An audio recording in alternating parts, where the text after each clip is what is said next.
This is VOA Africa.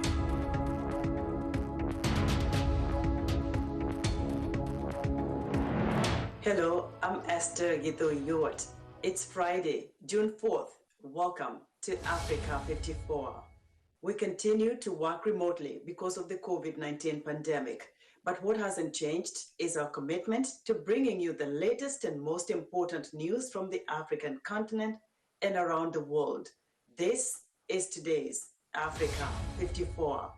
We begin in the Horn of Africa, where millions of people in Ethiopia's Tigray region are in desperate need of food aid. And even in Mekelle, the regional capital, displaced families say that on some days they have nothing to eat. As VOA's Heather Murdock reports from Mekelle, hunger is only one element of the growing crisis stemming from the conflict in the region. This school campus is now one of more than 24 camps for displaced families in Mekelle, the capital of Ethiopia's Tigray region. More than 80 people sleep inside each of these classrooms, the families say, and every one has a harrowing story about how they got here. I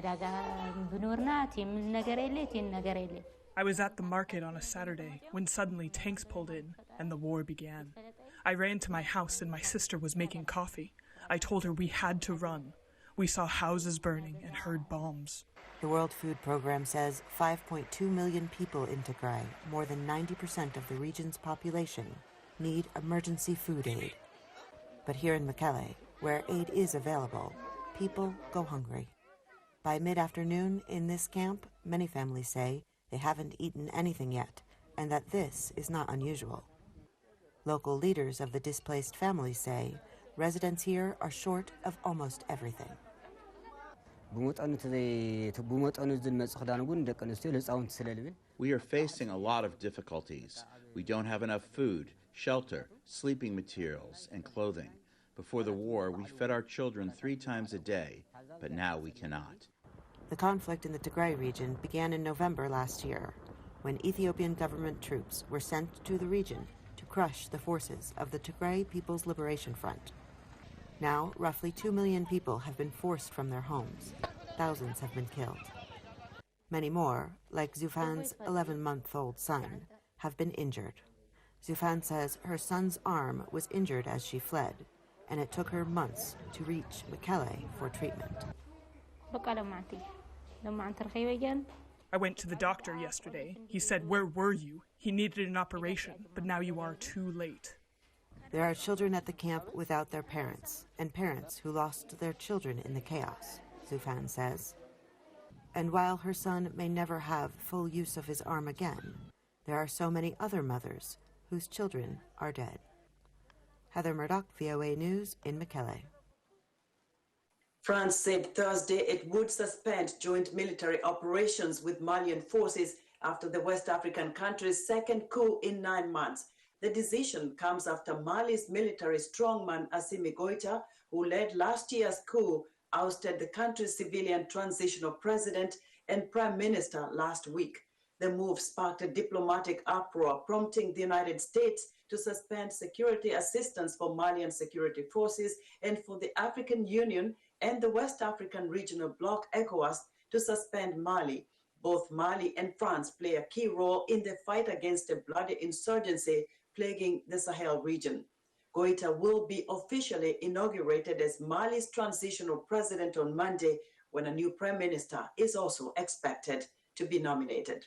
The White House has announced it will deliver the bulk of its first 25 million donated doses of COVID-19 vaccine through COVAX, the United Nations-backed program delivering vaccines to low and middle-income countries. Thursday's announcement says it is part of a down payment on a pledge to donate 80 million doses by the end of June. President Joe Biden's administration has been under pressure to share its vaccine supply. VOA Steve Baragona has more. 3/4 of the first 25 million vaccine doses that the United States is donating will go through the United Nations COVAX program. This will maximize the number of vaccines available equitably for all countries and will facilitate sharing with those most at risk. Another 6 million doses will go to individual countries, including neighbors, allies, and countries with surges or other crises. The United States has pledged to donate 80 million doses in all by the end of June. This is 5 times the number of doses any other country is committed to sharing. And these 80 million doses represent 13% of the total vaccines produced by the United States by the end of this month. But while 80 million doses will help, experts say the world is billions of doses short of what it will take to control the pandemic. Yes, a step in the right direction, but really a drop in the bucket to what the global need is. While more than half the U.S. population is vaccinated, access to COVID-19 vaccines has been wildly unequal worldwide. Of the 1.8 billion vaccines administered globally, just 0.4% have been administered in low-income countries. This is ethically, epidemiologically, and economically unacceptable. Experts say wealthier countries need to step up their donations, plus help build manufacturing capacity around the world. That will take time. One bright spot is that there are still new vaccines in development that may help fulfill the world's needs, Moth says. We won't just be working with the current kind of portfolio of vaccines. We'll have new vaccines come along, and hopefully they'll be as safe and effective as our current ones. The WHO this week authorized the vaccine from Sinovac, which is already in use in Brazil, Indonesia, and elsewhere. That clears the way for uptake in more countries. Steve Baragona, VOA News.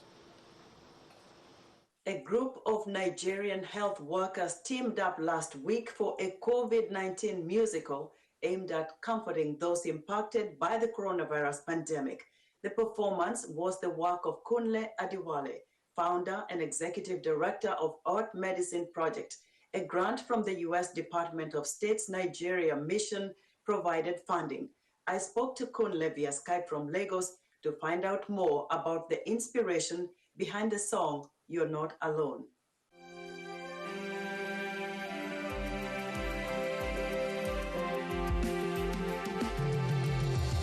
No matter how dark the night may be, morning would surely come. After the rainfall, sun would shine again. Don't lose hope. Hand in hand, yes, we can make the world a better place. Help is not so far, only just look within.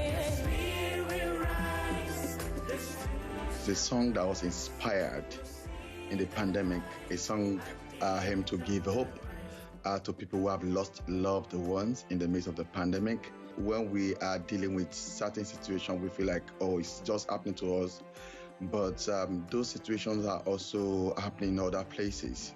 So who wrote the song?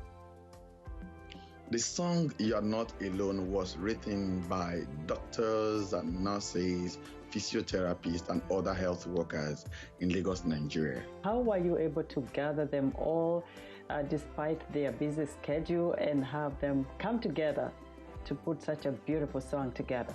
So we use the social media to recruit all of these doctors and nurses and physiotherapists and health workers or frontliners who actually are working in various isolation centers in Lagos, Nigeria. And so afterwards, we met on Zoom and we started singing and rehearsing, and then we went into a music studio where we now produced the song.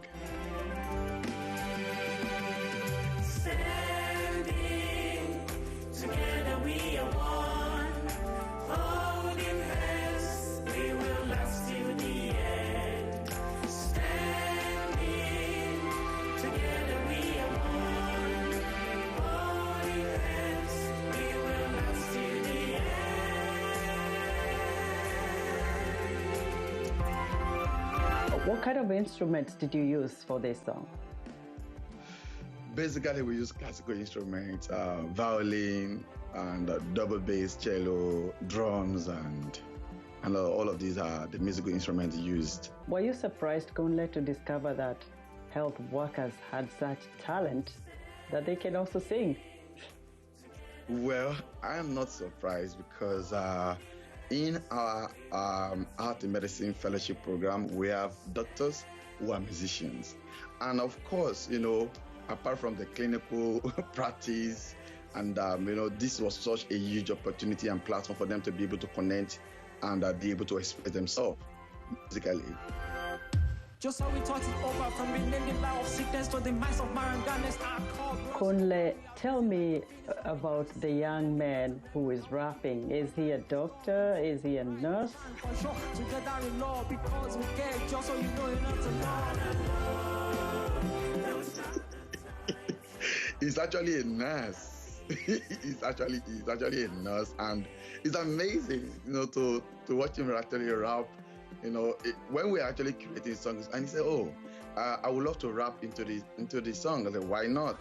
And what about those ladies? I see some of them really stand out there, and they're singing, and they're so joyful and happy.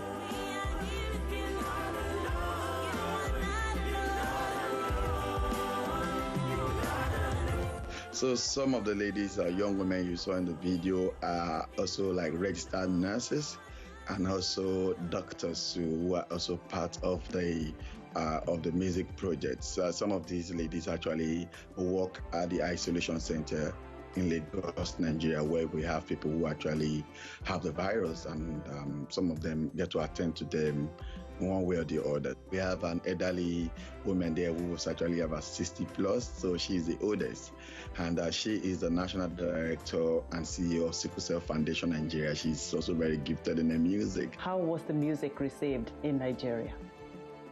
The music was greatly received in Nigeria in a way that, many people have been helping us to spread the news about you're not alone, sharing the music within the health sector, the cultural arts organizations, and beyond that, the music also have been well accepted in Asia, like India, and also in Europe, South America, North America, and also in the Caribbean. How did you get that done? So it took us about maybe 3 or 4 months to be able to put all of these songs together.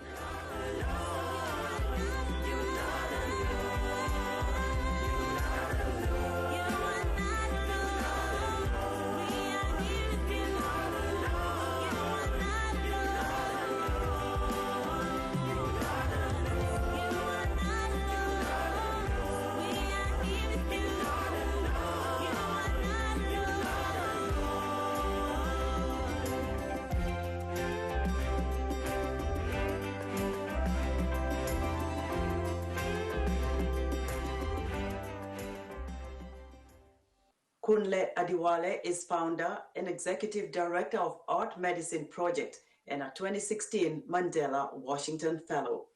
Amazon's plan to build its Africa headquarters in Cape Town, South Africa, has been met with fury and protests from indigenous people who say its choice of land for the giant company would desecrate a key heritage site. Here's Julian Setterthwaite of Reuters.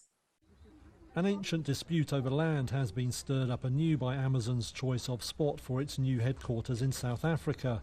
Protesters oppose its plan to build a 70,000 square metre complex on a site in Cape Town. The location is of huge significance to indigenous communities. 500 years ago, the Khoi and San peoples drove back Portuguese raiders on this spot. A century and a half later, it was where Dutch settlers launched a campaign of land dispossession. Now protesters want the history marked, and not with an Amazon office. Torek Jenkins was among leaders of a protest march. The threat of the monolith of Amazon on the embankments of our most sacred floodplains will not be accepted by our communities. This is a place where the first frontier wars were fought. It is a ground zero precinct, and what we want is a World Heritage Site.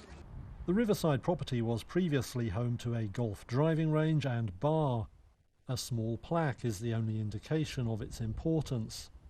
But it's now set for a major development, with Amazon as the anchor tenant. It's been approved by the city's mayor, but opponents aren't giving up. Leslie London leads one community association fighting the plans. And it's got an environmental authorization that is despite many and multiple objections and appeals, which were essentially ignored. So the only recourse now is to go to court. Amazon wouldn't comment on the protests, referring all queries to the developers. They say the project will create thousands of jobs and feature an indigenous garden and heritage centre. Julian Satterthwaite of Reuters filed that report. We're excited to hear what you think about Africa 54 and the stories we cover. Join the discussion on Facebook. Our address is Africa 54. We're also streaming our broadcast live on Facebook. Please watch and share our show with your friends. Also, check out our headlines 24/7 on voaafrica.com. Coming up, a mix of hot music featuring artists from Nigeria, Uganda, and South Africa. We'll be right back.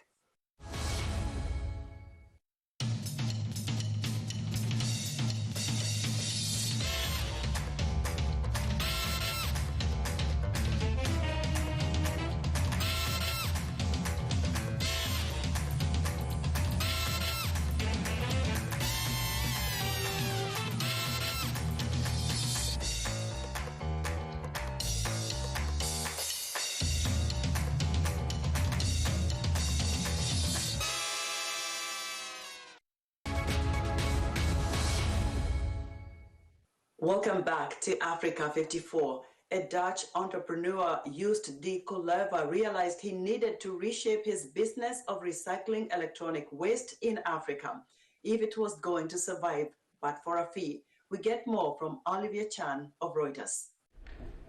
A Dutch company has radically reshaped its business of recycling electronic waste in Africa. In 2016, the company, Closing the Loop, began tagging a fee onto new devices purchased by its European clients, including major Dutch bank ABN AMRO and the Dutch government. The extra money from roughly $6 per phone and $18 per laptop now funds the electronic waste collection in a string of African countries and ships it to a recycling facility in Italy. This is Reinhard Smit, the supply chain director of Closing the Loop. They purchase something called waste compensation from us. That way they can say they are getting towards zero waste. They can involve their employees. All the employees with their mobile phones will know that this mobile phone did not contribute to waste in the world. Recovered metals are sold on the open market or turned into jewelry. This year, the company expects to book its second annual profit since 2016. Experts say this business model is promising, but investing in recycling facilities closer to the source would be even better for the environment. Smit said Africa currently still lacks the infrastructure needed to do that. There's no working financial system to collect waste, because waste is not valuable in the first sense. In the meantime, Verde Impacto Nigeria, one of Closing the Loop's African partners, said they are learning how to be more efficient in the recycling process. First is to give us this insight. Okay, the first thing is this is how we can handle this material, this is how we can process it, this is how the scavengers can actually handle this process. So the relationship has been a 360 relationship whereby they help in funding, they help in processes and all. E-waste is the fastest growing source of household trash worldwide, according to the UN's Global E-Waste Monitor 2020. It is projected that e-waste will hit 74 million metric tons by 2030. That was Olivia Chan of Reuters reporting. For the first time in 12 years, Israel will likely have a new government that does not include Prime Minister Benjamin Netanyahu. Pending approval by the Knesset, the new government coalition also includes an Arab party for the first time. Linda Gradstein reports for VOA from Jerusalem. After 4 inconclusive elections over the past 2 years, Israel is on the verge of having a new government that will bring together the right, left, and center. Announcing the new government of change, centrist politician Yair Lapid told Israel's president he had cobbled together a coalition of 61 seats in the Israeli parliament. Mr. President, I am calling you to say that I have succeeded in forming a government. All of them together, they signed for me. They all signed for me. They all told me I have succeeded as far as they are concerned. The new government still needs to be approved by the Knesset, the Israeli parliament, later this month.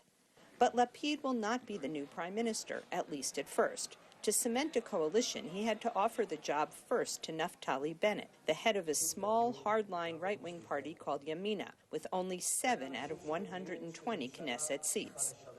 Most Israelis just want a functioning government and calm, say analysts. The Israeli center, right, and left are going to be cooperating and coordinating for the foreseeable future at a time when Israelis really need to unite, at a time following a war in Gaza, following an international pandemic. They're going to try to bring Israel back together after a period of divisiveness. Many Israelis considered Netanyahu, Israel's longest-serving prime minister, a divisive figure in Israeli politics for much of his 12-year run. He is currently on trial in 3 corruption cases, a major factor in the drive to unseat him. Netanyahu demonized the Israeli left, ruled over the Israeli right without letting any alternative really challenge him within his political bloc.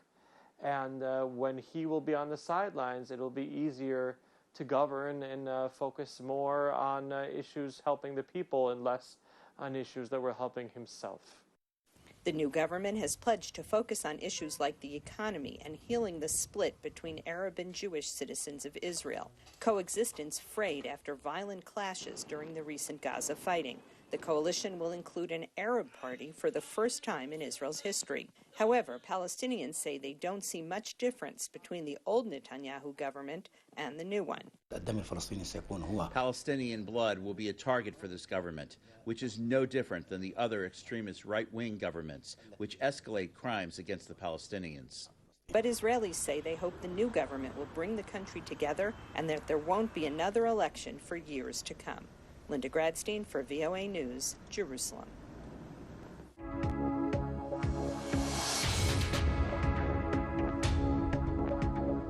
In our entertainment segment, South Africa, Uganda, and Nigeria have produced some of the most exciting dance videos in recent months. Host of Music Time in Africa, Heather Maxwell, brings us this report of her top 3.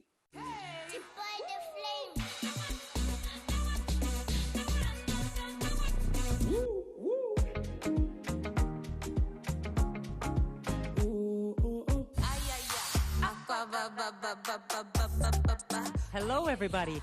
Guess what I have for you this week? A top 3 best African dance music video feature from the month of May. So, as you know, we're now in June. I decided to just go through YouTube, Instagram, talk to friends, people all over the continent, and find out what are the most moving dance videos. Now, there are a ton with millions of views, but I didn't choose it for those reasons. I chose it for the reasons, and I'll tell you what they are as we get into it. But I know you're going to love it. So, the other thing about it is this cute, simple love story. She is digging on this guy just because, I don't know, there's an attraction there. He doesn't have a lot of money. He doesn't have a lot of clout. But there's just something about him that she loves. The facial expressions. It's crazy. All right, so next up is Eddie Kenzo's also brand new music video, Blessed.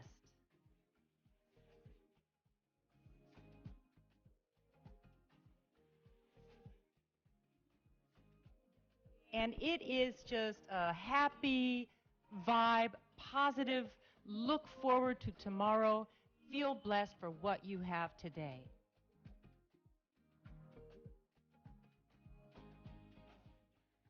I love how in this video, it's not a dance video that is choreographed to any extent. Not at all, in fact. It's just regular people dancing. Women in the markets, guys driving, public transportation, people in the streets, kids goofing around, older people. It really captures the feel of Kampala, the urban life. And it feels good. Makes me want to go to Kampala.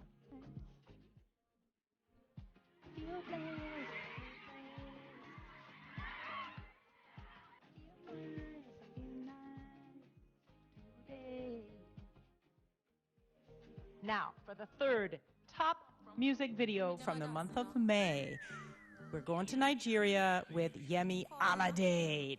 It's called Dancina. Dancina. Dancina. Dancina. This video is awesome. Number one, for the dance. And then number two, the costume. Now, the dance is choreographed here, but it's super fun, it's fresh, and people can copy it. It's easy.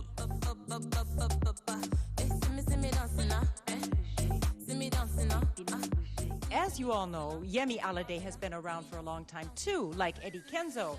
I mean, remember Johnny? That was from 2014. But this video already has over 1 million hits on YouTube, and it was just released a couple weeks ago, so I think she's really hit it with this one. I mean, the costume, the dance.